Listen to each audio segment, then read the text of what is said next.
A manager who reaches out to you once a week or once a month, depending on the size of your goal or the. Hey, I want to continue this conversation because I think it's very, very important that we clarified a couple of things here. Karen does a good job in starting this conversation, but let's continue this. First of all, let's clarify effective management and micromanagement.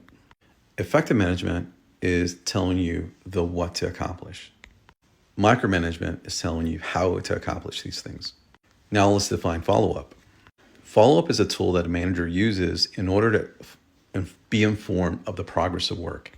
Now, that can include a lot of different things. It can include professional development, relationship building. It can include quality. It can include safety. It can include lost time, all those different things in the follow-up.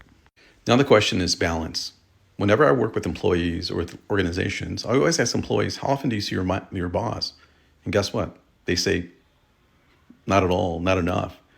You know, if you're not creating a follow-up within your employees, at least daily, then what you'll see is people or managers not following up at all in a given day, given week, or a given month.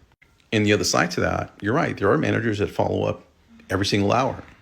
So the question is, what's the right balance? Remember the definition. Follow-up is to understand, so you understand the progress of work. Because at the end of the day, you have to ensure that the progress of work is meeting the schedule, thus meeting the objectives. The reason this gets a negative rap about my boss is following up way too often is because managers are not doing their homework and preparing for that follow-up. Let me explain. When a manager does a follow-up, he or she has to be prepared for the follow-up, meaning that what's on the agenda, what are the specific things that I want to talk about when I follow up, what's the work that I see on the schedule, what is a quality issue that I saw recently, what is a safety issue that I saw recently, what is that thing on a professional development standpoint that I'm going to follow up to see how they're progressing.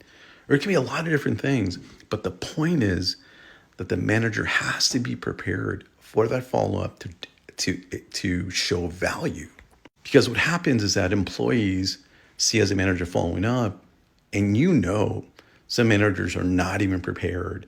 They talk about whatever, they take up their time, they talk about all these other random things, and that is why employees see follow-up as negative. And the most common follow-up is when employees do something wrong and the manager has to drop the hammer. That right there is the fundamental reason why employees say that follow-ups are negative and one too many are happening. So if you're a manager, the fundamental thing you have to do is follow up, but follow up effectively. Get prepared, follow an agenda, have good intent, understand your employee, because not every employee is the same. You're absolutely right. It's building relationships. But if say for example, you have a top performer employee that you're following up with, you have to do the follow-up anyways, twice a day, 3 times a day. Your conversation should be different than the ones at the bottom of the scale. The bottom of the scale, you're just trying. The people at the bottom of the scale, you are micromanaging because guess what?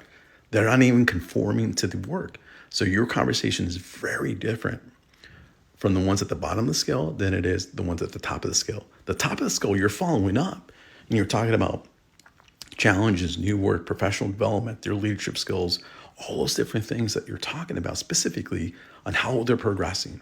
And the more feedback you provide them, the better they get. The same thing for the people at the bottom.